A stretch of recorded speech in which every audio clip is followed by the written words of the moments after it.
Querido, nessa noite, eu quero ministrar com vocês uma palavra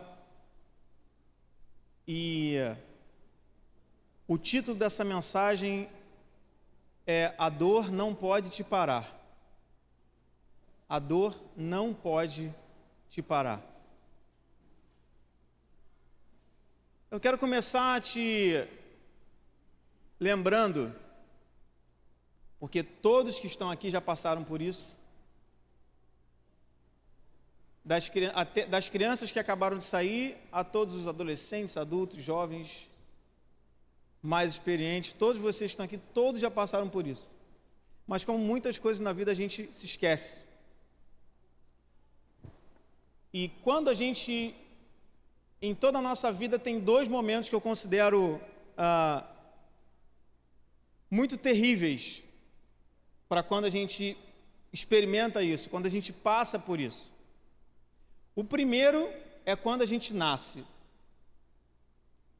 Eu acho que talvez seja até intencional da parte de Deus que a gente não lembre disso. Pensa por um segundo o que é para um bebê que está há 9 meses na barriguinha da sua mãe, quentinho, silencioso, escurinho, e de repente, aquele ambiente que ele estava ali, que ele só dormia e comia. Esse foi o nosso começo nesse mundo. Todos nós aqui começamos da mesma maneira, na barriga da nossa mãe, 9 meses, no escurinho, no silêncio, no quentinho, comendo e dormindo. Eu associo que isso é o Jardim do Éden, é a nossa versão do Jardim do Éden, entendeu? Um lugar perfeito, não tem problema, não tem boleto para pagar, não tem preocupação nessa vida, não tem nada, só comer e dormir protegido. Até a hora que chega o momento, o segundo exato do seu nascimento. Seja parto normal, seja cesariana, eu tenho certeza que você não ficou feliz quando você saiu desse ambiente. Eu tenho certeza que você chorou na primeira oportunidade que você teve. E se você não chorou, o médico na hora automaticamente já se encarregou de te apresentar como é que ia ser os próximos anos. Ele deu uma palmada na sua bunda, pá! Para você já começar a chorar, dar o primeiro chorinho. Pensa, nossa vida começou assim. Estava tão bom ali. Esse é o primeiro grande choque.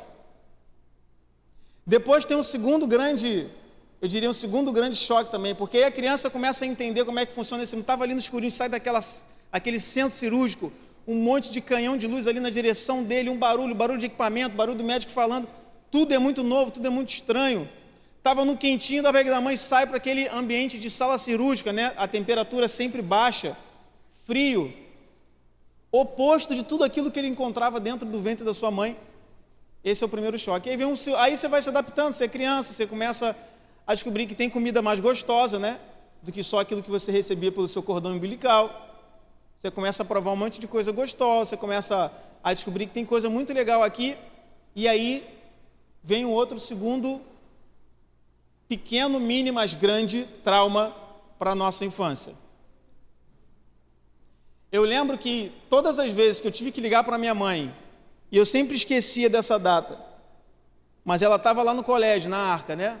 Colégio da nossa igreja. E quando eu ligava para ela sempre, até hoje assim, se você liga para ela, na primeira semana, ou principalmente, obrigado, Alice, principalmente no primeiro dia de aula, você vai perguntar para ela, qual é o pior dia do ano no colégio? Dos pequenininhos, primeiro dia de aula. Porque imagina, você está com a sua mãe todo dia, comidinha, até um dia que a sua mãe vai te deixar na escola e falar, tchau filho, você vai ficar aí. O que é que toda criança faz? Minha mãe liga, mal dá para escutar ela falando, só de criança chorando lá no fundo. Eu quero a minha mãe! E apesar de a gente ali daquela ótica de criança chorar pensando, poxa, agora que eu comecei a me acostumar, agora que eu comecei a superar o trauma lá do dia que eu nasci, vão me abandonar aqui. Meu pai e minha mãe vão me largar nesse lugar. Eu nunca, né, isso que a criança deve pensar, nunca mais eu vou ver meu pai e minha mãe.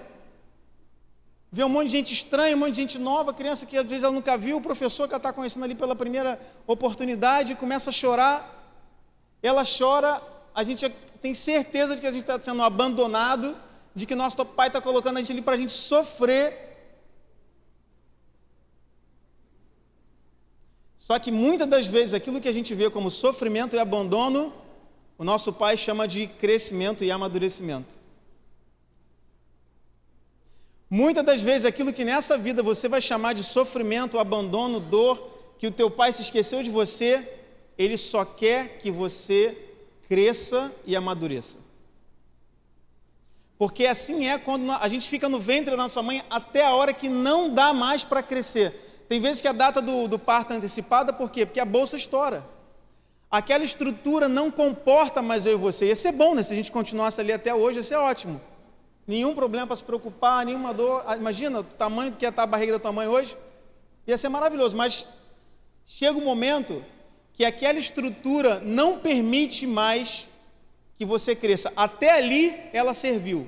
Dali em diante ela não serve mais para o seu crescimento e amadurecimento. E chega a hora de você sair do ventre da sua mãe.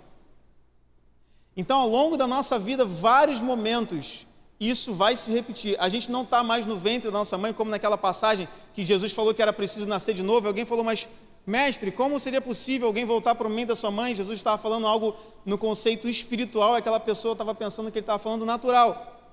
Ao longo da nossa vida, nós vamos passar por vários ciclos onde a estrutura que você está, o momento que você está de vida, não vai mais permitir que você cresça e amadureça.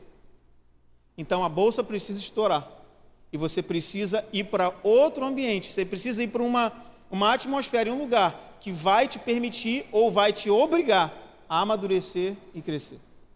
Quantos estão entendendo até aqui, diga amém.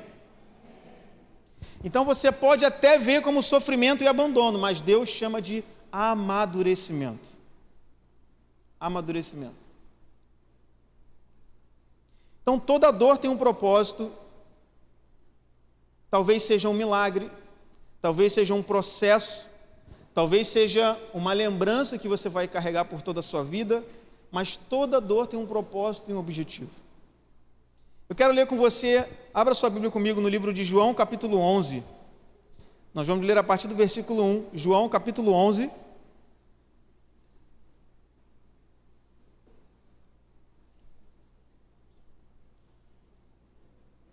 A partir do versículo 1. Quem achou, diga amém. Quem não achou, diga ai de mim. João, capítulo 11, a partir do versículo 1, diz assim a palavra de Deus. Havia um homem chamado Lázaro. Ele era de Betânia, do povoado de Maria e de sua irmã Marta. E aconteceu que Lázaro ficou doente. Maria, sua irmã, era a mesma que derramara o perfume sobre o Senhor e lhe enxugara os pés com os cabelos. Então as irmãs de Lázaro mandaram dizer a Jesus: Senhor, aquele a quem ama está doente. Ao ouvir isso, Jesus disse: essa doença não acabará em morte. É para a glória de Deus, para que o Filho de Deus seja glorificado por meio dela. Jesus amava Marta e a irmã dela e Lázaro. No entanto, quando ouviu falar que Lázaro estava doente, ficou mais 2 dias aonde ele estava. Jesus estava em outra cidade. Então, chega um recado para ele, dizendo: olha, Lázaro, aquele quem você ama. Jesus conhecia aquela família, Jesus conhecia já essas pessoas, Jesus já tinha passado momentos que a própria Bíblia relata com eles, e a Bíblia se refere a Lázaro como aquele a quem Jesus amava. Era alguém importante para Jesus. Então alguém vai lá, manda o recado e fala: olha, aquele que você ama, Lázaro, ele está doente. O que eles queriam? Que Jesus fosse até lá, porque Jesus era aquele, até então, toda vez que alguém ficava muito doente, você não tinha o que fazer. A gente não tinha uma medicina avançada, você podia ir no pronto-socorro, no hospital, fazer um raio-x, uma tomografia, pedir um remédio, um antibiótico na farmácia, não tinha isso. Ou seu corpo ia lutar contra aquela doença, ou você ia morrer. Então, a única coisa que você podia fazer era esperar e torcer pelo melhor. Até Jesus aparecer. Até Jesus entrar na história, as pessoas entenderem quem é esse que cura até os enfermos. Então, eles recorrem ao melhor recurso que eles tinham na época. Vamos pedir ajuda para Jesus. Ele cura os enfermos, ele ama Lázaro, vai dar tudo certo. E a Bíblia diz que Jesus continua mais 2 dias naquela cidade. Jesus não foi imediatamente até Lázaro. Então, o mesmo Deus, o mesmo Jesus que tem toda a sabedoria, você precisa entender que Ele conhece sobre todas as coisas, inclusive a minha e a sua dor. Muitas das vezes, quando a gente está num problema, a gente costuma a interpretar como as pessoas nos tratam, sempre.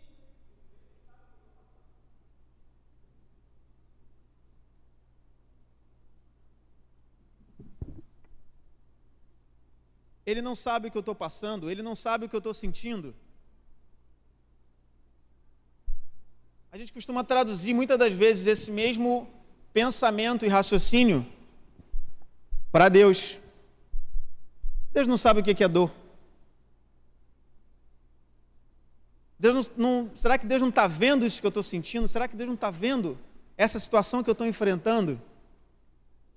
Então, a primeira coisa que eu quero te atentar para a palavra de Deus é que não tem nenhuma dor que você sinta nesse mundo que Deus não conheça. Tiago, como assim? Muitas das vezes, eu não estou falando só de dor física, não. Muitas das vezes a dor que nós sentimos é uma dor emocional, de ser rejeitado, a dor da vergonha. Muitas das vezes tem dores emocionais que machucam muito mais do que uma dor física. Quantos concordam? Diga amém.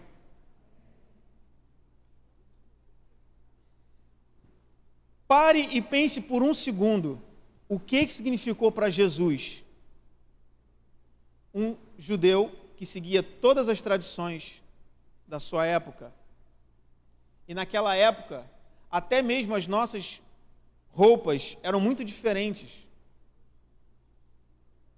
Para alguém ficar nu, naquela época, era uma vergonha, era algo que ia te proporcionar uma vergonha para o resto da sua vida. Então imagina por um segundo, Jesus, que foi deixado ali em praça pública, caminhando no meio das pessoas seminu, sendo cuspido, sendo espancado, sendo xingado. A pessoa, quando faz alguma coisa errada, quando ela está errada, como às vezes acontece, às vezes um crime muito bárbaro, e quando o cara está entrando ali na porta da delegacia, às vezes uns pais que mataram, por exemplo, o filho ou o enteado, as pessoas vão para a porta da delegacia porque elas querem ter uma oportunidade para acertar aquela pessoa, para dar um tapa, para jogar uma pedra, as pessoas ficam indignadas com aquela pessoa que está errada. Não estou nem dizendo que está certo, não. Pelo contrário, está errado também. Mas agora imagina Jesus, que nele não foi encontrado defeito algum, não havia pecado na vida de Jesus. Tudo que Jesus fez por aquelas pessoas que estavam ao redor dele, cuspindo, xingando, agredindo, e ele ali seminu. Imagina a vergonha de Jesus ter que passar por isso. Imagina por um segundo a vergonha de passar por isso. Sabe, às vezes eu vejo algumas matérias de jornal, há pouco tempo, aquela sequência que estava acontecendo de operações, por exemplo, da Lava Jato, e eu sempre ficava olhando assim, hoje foi preso um empresário e tal, aquela coisa, 6 horas da manhã, a Polícia Federal, na porta do cara, na casa dele, da família, e os filhos, a esposa, vendo, por exemplo, aquele homem ser preso. Por alguns segundos eu fico imaginando, claro que há no nosso coração um sentimento de indignação, porque a pessoa roubou, desviou dinheiro, por exemplo, da saúde, teve gente que morreu porque aquele dinheiro foi desviado, mas eu sempre fico olhando daquela ótica assim, por algum momento, imagina a vergonha dessa pessoa. Imagina você na sua rua, no seu condomínio, seus vizinhos todos na rua olhando, um monte de carro da Polícia Federal, o que aconteceu? Sai você algemado. Seu filho vendo, sua esposa vendo, sua família toda vendo aquilo. Agora imagina mais uma vez a vergonha de Jesus. Imagina as dores na alma que aquilo não proporcionou em Jesus. Dor emocional. Talvez a sua dor seja física. Talvez uma enfermidade que você tenha, talvez um problema crônico, talvez alguma coisa que você esteja passando e te proporciona uma dor física. E eu volto a te lembrar de Jesus. Você já ouviu isso diversas vezes. Mas a morte de cruz, a crucificação, era a pior forma de se morrer naquela época. Porque tudo era feito de forma que você sentisse o máximo de dor, pelo máximo de tempo possível, até que você morresse. Era como uma tortura. Então não era simplesmente matar a pessoa, não era simplesmente você ser condenado à morte e tomar uma injeção letal e alguma coisa que, você morresse em segundos. Não. Aquilo durava horas. Você no auge da dor física, imagina cravos, pregos enormes cravados nas suas mãos, nos seus pés, você pendurado naquela cruz, o peso do seu corpo, sobrecarregando as suas extremidades. Era uma dor, a dor mais intensa que alguém pode sentir, e pelo máximo de horas possíveis. Essa foi a dor que Jesus sentiu. Esse era o objetivo da morte de cruz, o limite da dor física que alguém podia ter, por mais tempo possível. Por isso que esse tipo de condenação era só para pessoas que cometiam os piores crimes possíveis. Foi esse o castigo ou a recompensa que Jesus recebeu nessa terra, naquela cruz. E eu fico pensando que muitas das vezes a gente tem algum tipo de dor física também. Com certeza, igual a Jesus, ninguém aqui nunca experimentou, tenho certeza disso. Mas às vezes, por causa de uma dor de cabeça, a gente deixa de vir no culto. Às vezes porque o céu está muito carregado, a previsão diz que vai cair uma chuva forte, a gente deixa de estar na casa do Senhor. Sabe, Deus nos deu a oportunidade de conviver com o Marcelo, foi um irmão que fez parte do nosso grupo familiar, da nossa igreja também. E o Marcelo, hoje ele está com o Senhor, está na glória. O Marcelo, quando chegou na nossa igreja, ele tinha um câncer que os médicos, ele já estava em estado terminal. Os médicos deram para ele 3 meses de vida. E se não me falha a memória, Deus ainda deu para ele talvez mais uns 2 a 3 anos de vida. E a gente nunca mais vai esquecer que tinha grupo familiar nosso, que o Marcelo ia lá para minha casa. Ele já estava naquele nível de dor que nem morfina resolvia. Ele já estava a dosagem máxima de morfina que alguém podia, já tinha experimentado todos os remédios mais fortes possíveis, nenhum remédio era suficiente para tirar a dor que ele sentia. E ele estava lá no grupo familiar.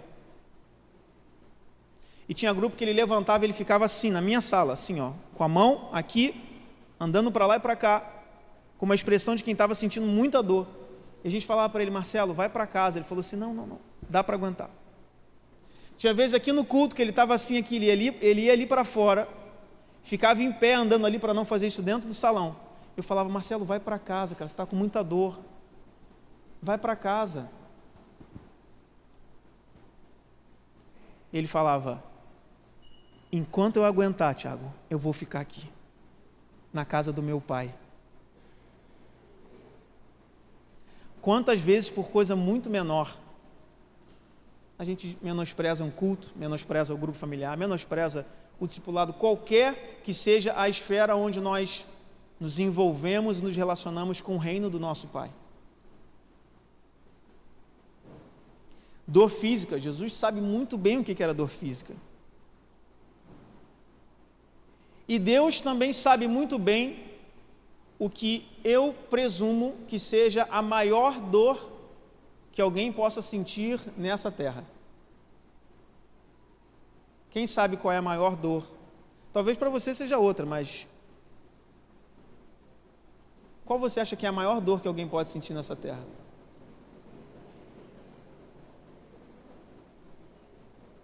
Perder um filho, alguém falou aqui. Estava esperando que alguém dissesse pedra nos rins, dor do parto, mas já foram direto, não. A maior dor que você pode sentir nessa terra. Quantas vezes eu e você vimos reportagem de jornal, há pouco tempo, uma mãe com a filha jovem, a filha devia ter 20 e poucos anos, grávida, ou seja, ela ia ser avó pela primeira vez, andando na comunidade, a filha dela levou um tiro, numa troca de tiro entre polícia e bandido, a filha dela foi baleada e morreu ali na frente dela. Eu vi a matéria e a mãe dela só falava assim, eu queria que esse tiro tivesse sido em mim. Por que na minha filha? Quantas vezes você, pai e mãe, você viu o seu filho sofrendo e você falou isso para Deus, Deus, passa para mim isso, mas porque você não tem o que fazer. Imagina Deus do céu olhando a vergonha que Jesus estava sendo submetido. Porque você como pai e mãe, quando você olha o seu filho às vezes morrendo de dor e o médico fala, olha, a gente, por exemplo, não pode dar mais medicamento, eu já dei a dosagem máxima que uma criança pode tomar. Você não tem o que fazer. E isso dói demais. Agora eu te pergunto, e se você tivesse o que fazer? Porque Deus podia ou não fazer alguma coisa quando Jesus estava naquela cruz, agonizando, morrendo de dor de vergonha e de dor física. Deus tinha ou não todo o poder para fazer alguma coisa? Imagina a dor que Deus estava sentindo naquele momento. Porque pior do que doer em você, doer alguém que você ama e você não poder fazer nada. E Deus estava ali, do céu, de camarote, Deus estava do céu vendo tudo aquilo. Você acha que não doeu em Deus? O que estava acontecendo com o único filho? É óbvio que doeu.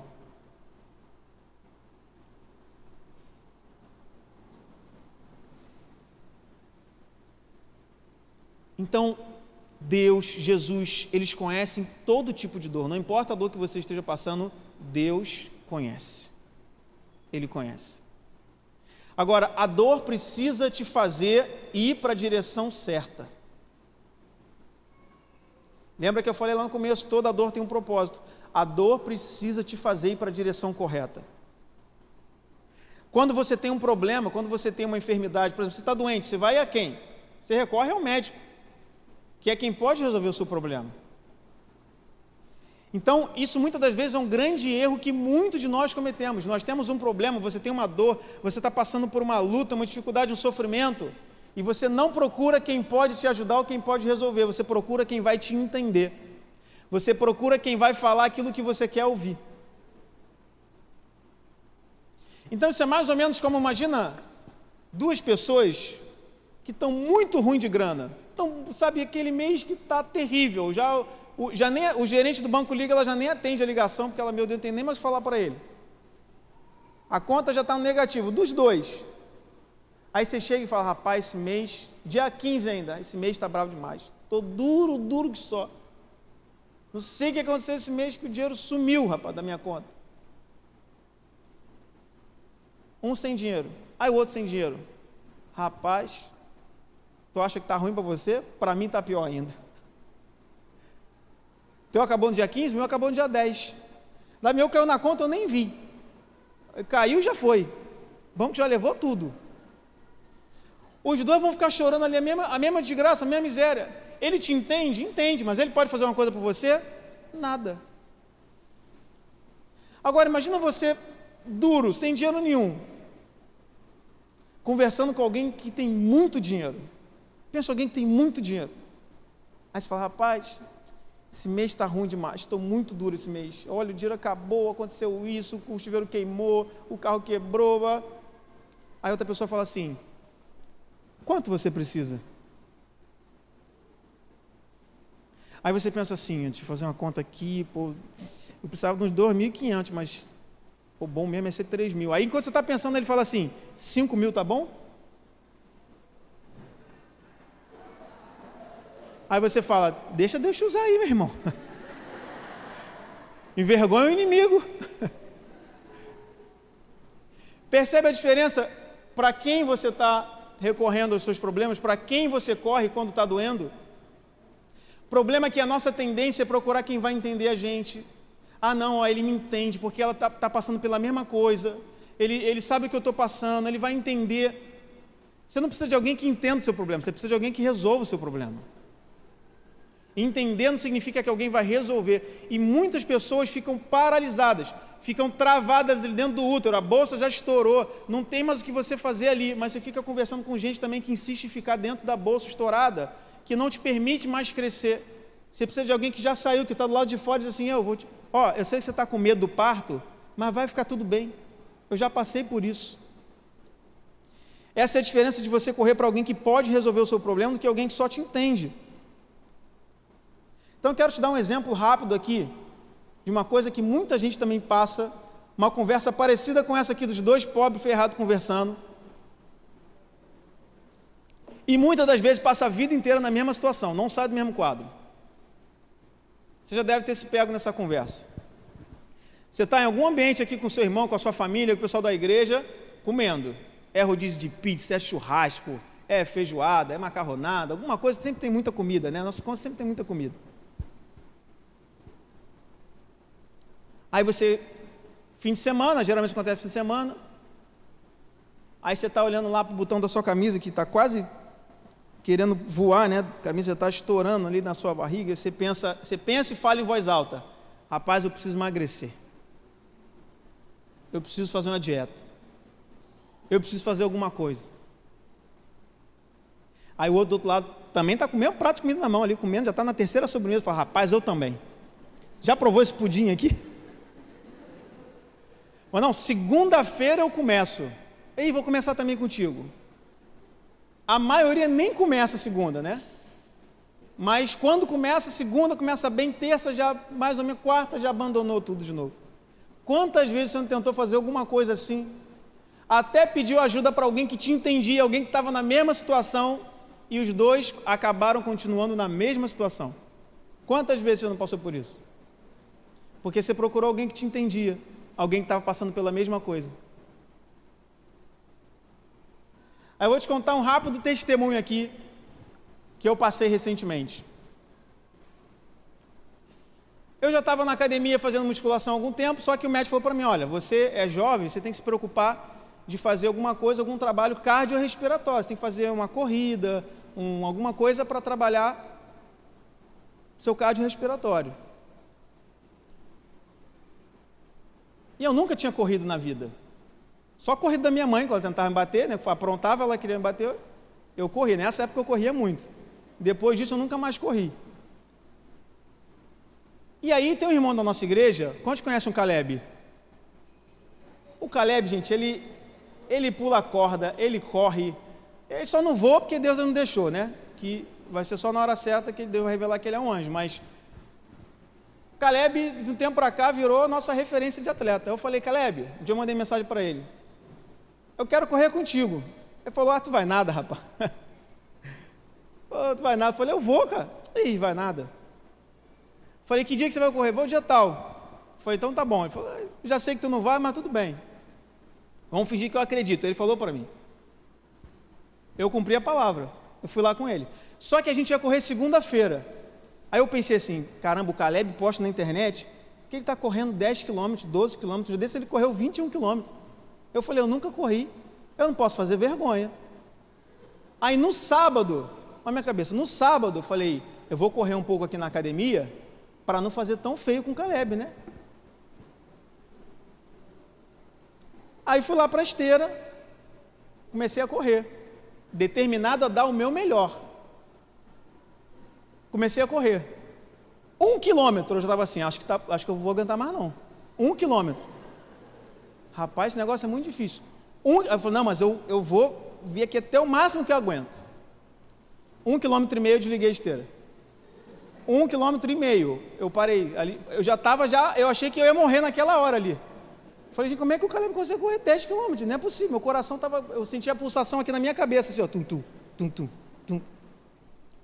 Isso foi no sábado. Corri 1,5 km, dei o meu melhor.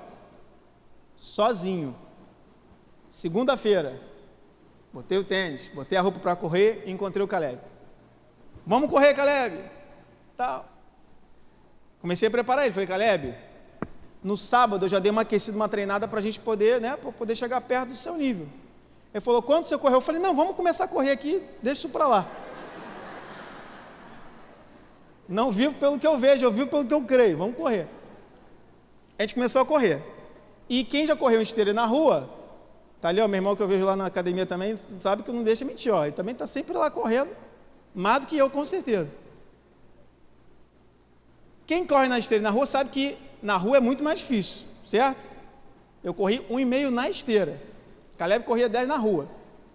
Começamos a correr. Quando deu 1,5 km, de novo, eu já comecei a ver aquele meu filme da minha vida passando em preto e branco, todinho.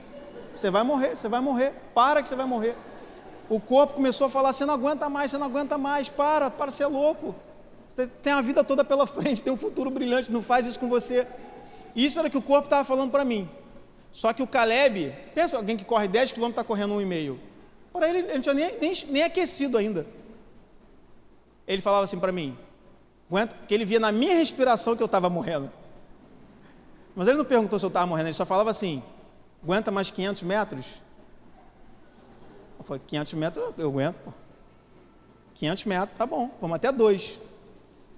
E o corpo já falando, ó, eu avisei 1,5 km, daqui para frente é por tua conta em risco. Eu avisei. Quando chegou em 2 km, faltava 10 metros para fazer 2 km. Eu pensando, só tem que chegar em 2 km, Aí ele falou, quem faz 2 faz 3 km. Já estamos aqui.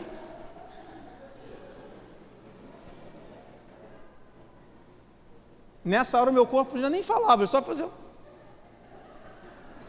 aquela cara de mãe assim, eu te avisei. Sabe quanto a gente correu nesse primeiro dia, que eu corri nesse primeiro dia? Foi nada, mas sabe quanto eu corri nesse primeiro dia com o Caleb? 4 quilômetros. Lembra quanto eu corri sozinho? 1,5. E jurava que ia morrer. Mas alguém que tinha muito mais experiência do que eu, do lado, sabia que eu não ia morrer. Alguém que tem mais experiência, alguém que está mais treinado, não era alguém que me entendia, que também, eu também, cara, 1 quilômetro eu estou morto, não, era alguém que corria 10 quilômetros. Ele me puxou para o nível dele, ao invés de alguém que ia me manter no mesmo nível que eu estava. Às vezes tudo que você precisa é alguém do lado para dizer assim, você aguenta mais 500 metros, você não vai morrer não, você aguenta. Só que o que a gente quer é alguém que esteja do nosso lado, que nos entende, que sabe o que você está passando, e vai falar, vamos sair embora daqui, vamos comer um cachorro quente. Isso era o que eu queria ouvir. Eu queria ouvir alguém que falasse para mim, não, cara, tá bom, Deus não está ótimo, para começar tá bom. Está entendendo a diferença de procurar alguém que entende e alguém que pode fazer alguém que pode te ajudar? Então a nossa dor, ela tem que empurrar a gente para a direção correta. Pare de procurar quem te entende e comece a procurar quem vai te ajudar. Quero voltar com vocês lá para o livro de João, capítulo 11, a partir do versículo 17. Mesmo capítulo 11 de João, a partir do versículo 17. Diz assim a Bíblia, ao chegar, Jesus verificou que Lázaro já estava no sepulcro. Havia 4 dias. Tiago, peraí, mas ele não ficou mais 2 dias na cidade? Como é que Lázaro estava no sepulcro há 4 dias? Tinha o tempo que Jesus levou para percorrer de uma cidade para outra, ok? Betânia distava de cerca de 3 quilômetros de Jerusalém e muitos judeus tinham ido visitar Marta e Maria para confortá-las pela perda do irmão. Quando Marta ouviu que Jesus estava chegando, foi encontrá-lo, mas Maria ficou em casa.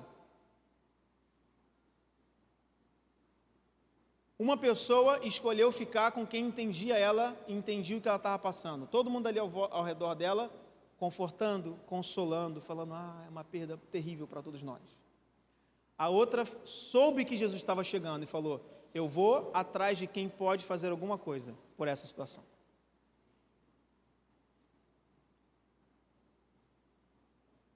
Versículo 21, disse Marta a Jesus, Senhor, se estivesse aqui, meu irmão não teria morrido. Olha a primeira coisa que ela chega e fala para Jesus: Senhor, se você estivesse aqui, o meu irmão não teria morrido. Mas eu sei que mesmo agora, Deus te dará tudo o que pedires. Disse-lhe Jesus: o seu irmão vai ressuscitar. Marta respondeu: eu sei que ele vai ressuscitar na ressurreição, no último dia. Disse-lhe Jesus: eu sou a ressurreição e a vida. Aquele que crê em mim, ainda que morra, viverá. E quem vive e crê em mim, não morrerá eternamente. Você crê nisso? Jesus perguntou para ela. E ela respondeu: sim, Senhor. Eu tenho crido que tu és o Cristo, Filho de Deus, que devia vir ao mundo. E depois de dizer isso, foi para casa, ou seja, ela voltou para casa, e chamando à parte Maria, ela chamou a irmã dela, que tinha ficado em casa, com quem entendia ela, com quem sabia que ela estava passando, chamou ela à parte, chamou ela no cantinho, e disse: o mestre está aqui, e ele está chamando você. Esteja muito sensível e atento à voz de Deus, porque vai ter momentos que você insiste em ficar em ambientes com pessoas que vão falar o que você quer ouvir, pessoas que te entendem, pessoas que sabem o que você está passando, e Deus vai sempre te dar a oportunidade de estar no lugar que vai proporcionar o seu milagre, que vai proporcionar o seu crescimento. Então, o mestre está aqui, está chamando você. Ao ouvir isso, Maria levantou-se depressa e foi ao encontro dele. Jesus ainda não tinha entrado no povoado, mas estava no lugar onde Marta o encontrara, ou seja, ele ficou parado ali no mesmo lugar esperando que ela viesse, que Maria viesse. Quando notaram que ela se levantou depressa e saiu, os judeus que estavam confortando ela em casa seguiram ela, supondo que ela ia ao sepulcro para chorar ali. Viram ela do nada sair correndo. Imagina no velório após o velório, né, do irmão dela, estava ali consolando, ela sai e vai correndo. O pessoal: tadinha, ela deve ir lá para o sepulcro, vai chorar em cima do túmulo do irmão. E esse foi o pensamento deles, supondo que ela ia ali ao sepulcro para ali chorar. Chegando ao lugar onde Jesus estava e vendo, Maria prostrou-se aos pés de Jesus e disse: Senhor, se você estivesse aqui, o meu irmão não teria morrido. Essa frase é um pouco mais bonita do que o que eu entendo que estava acontecendo aqui.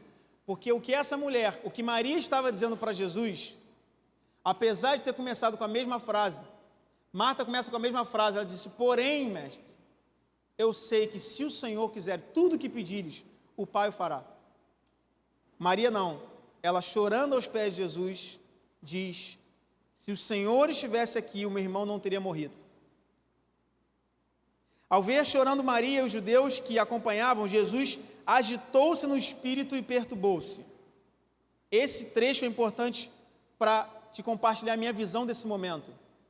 Por que Jesus a Bíblia não diz que se agitou o espírito e que ele se perturbou quando Marta disse isso, mas quando Maria disse, na frente de todos aqueles judeus ali, disse para eles? Eu creio que, apesar de ser a mesma frase, o que o coração estava dizendo era completamente diferente. O que ela estava dizendo, quando ela diz: se você estivesse aqui, o meu irmão não teria morrido, ela estava dizendo: a culpa é sua.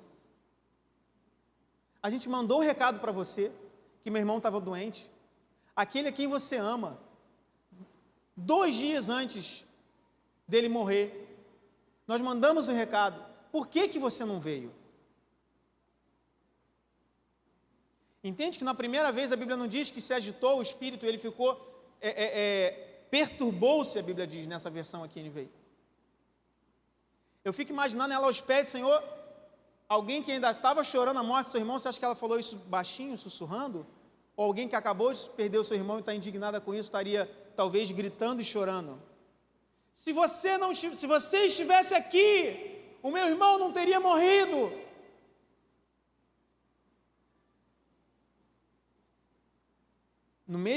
Na sequência da Bíblia, quando diz que agitou-se no espírito e perturbou-se, A Bíblia diz que Jesus só disse assim: onde o colocaram?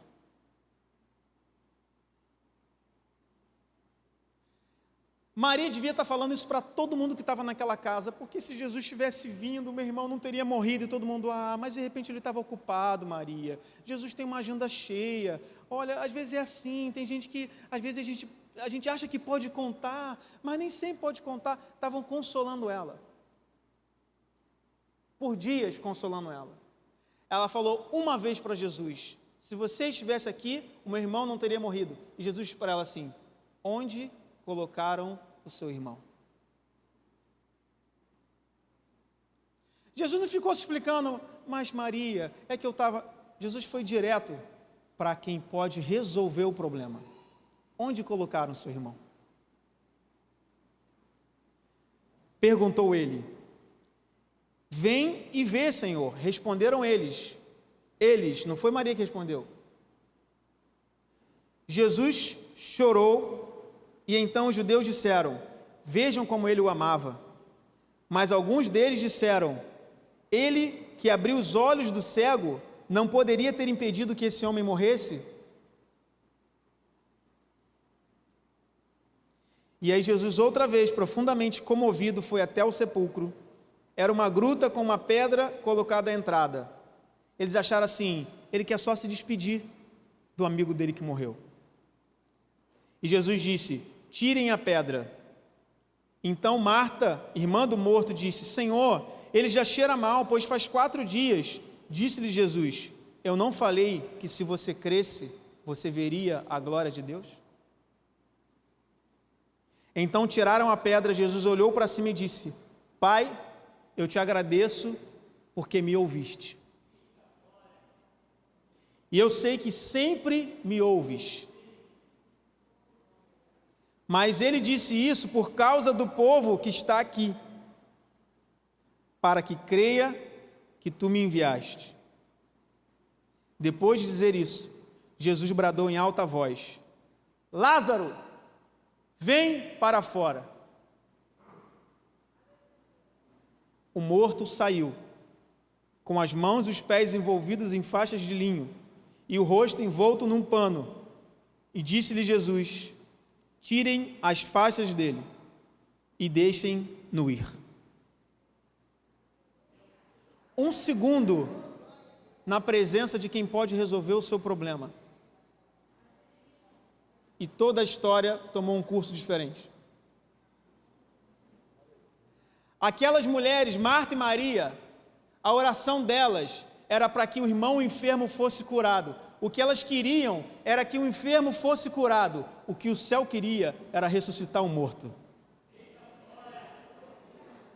Não diminua o milagre que Deus vai fazer na sua vida. Não seja ansioso, suporte mais um pouquinho. Não diminua o que Deus quer fazer na sua vida. Sabe, quando uma criança cai, ela se machuca, ou ela se sente ameaçada, ou ela sente medo, ou ela sente pânico, a reação dela é correr para o pai, correr para a mãe.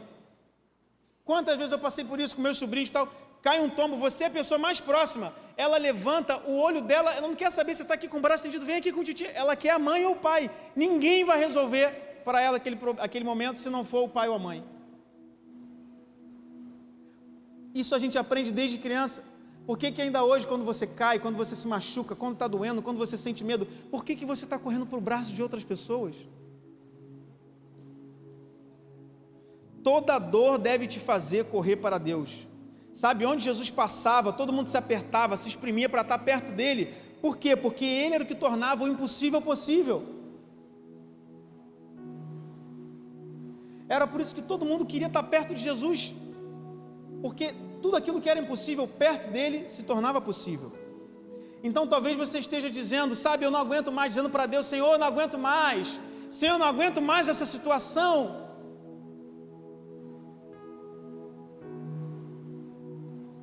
E Deus pode fazer alguma coisa, só que talvez Deus esteja querendo ressuscitar um morto e você está querendo só que Ele cure o enfermo. Não diminua o milagre que Deus quer fazer na sua vida. Não, toda dor tem um propósito, toda dor tem um processo, tem um objetivo. Nada, a nossa vida está nas mãos de Deus, nada acontece por acaso, a nossa vida está na mão dele, ele escreveu os meus e seus dias, ele sabe o que ele está fazendo. Tem muita gente que desiste, faz essa oração, Senhor, eu não aguento mais, essa oração da desistência, desiste porque está cansado, talvez você esteja cansado de sentir dor, talvez você esteja cansado dessa batalha, talvez você esteja cansado dessa situação, e você está falando para Deus, eu não aguento mais. Você está entregando os pontos, talvez já tenha entregado os pontos, já tenha desistido. Só que quando você está cansado, você não desiste. Quando você está cansado, você descansa. Porque a dor, o sofrimento, a luta, tudo isso é passageiro. Desistir é para sempre. Aprenda a identificar situações na sua vida que você está só cansado. Você não perdeu a guerra, você está cansado. Quem está cansado, isso acontecendo uma batalha o tempo todo. Você remove aquele soldado cansado, deixa ele descansar um pouco, coloca outra pessoa no lugar e daqui a pouco ele volta para a batalha. Desistir jamais. Nós não somos daqueles que desistem, nós não somos daqueles que retrocedem.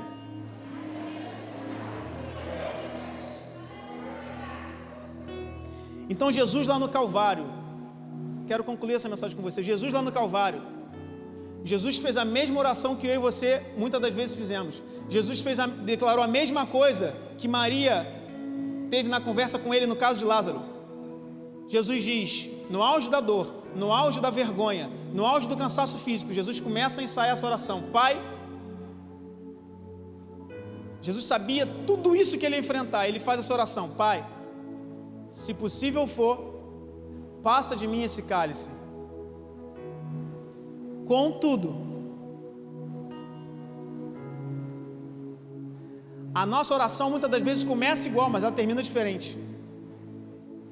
Jesus, passa de mim esse cálice. Pai, passa de mim esse cálice. Chega, eu não aguento mais. Jesus começou a oração da mesma maneira, mas ele não terminou assim. Ele disse, contudo, seja feita a tua vontade. Ou seja, pai, está doendo, pai, eu estou cansado, pai, o meu corpo está dizendo para eu parar porque eu não aguento mais. Mas se o Senhor achar que eu aguento mais 500 metros, eu continuo. Porque não seja a minha vontade, mas a tua. Então, tem duas certezas sobre dor e sofrimento que nós temos nessa vida. Quero concluir com isso para você. Tem duas certezas que nós temos a respeito de dor e sofrimento nessa vida. A primeira delas é que você vai passar por isso nessa vida. Se tem uma certeza que nós temos, é que nessa vida nós vamos passar por dor e sofrimento. Eu não quero te aterrorizar e colocar o caos, mas é a própria Bíblia que declara, Jesus disse, nesse mundo tereis aflições, mas tem de bom ânimo, porque eu venci o mundo. Então, que a gente vai enfrentar isso, você pode ter certeza que você vai enfrentar isso. Por quê? Porque a dor, no processo, o corpo nos ensina muito. A primeira vez que eu fui correr com o Caleb, eu senti dor em parte do corpo que eu nem sabia que eu tinha. O que aquilo significava? Tem partes aí do seu corpo que precisam ser trabalhadas, que precisam ser fortalecidas. Quando está doendo, quando um adolescente, às vezes chama dor do crescimento, né? Dos ossos, porque o corpo está crescendo. Crescer dói.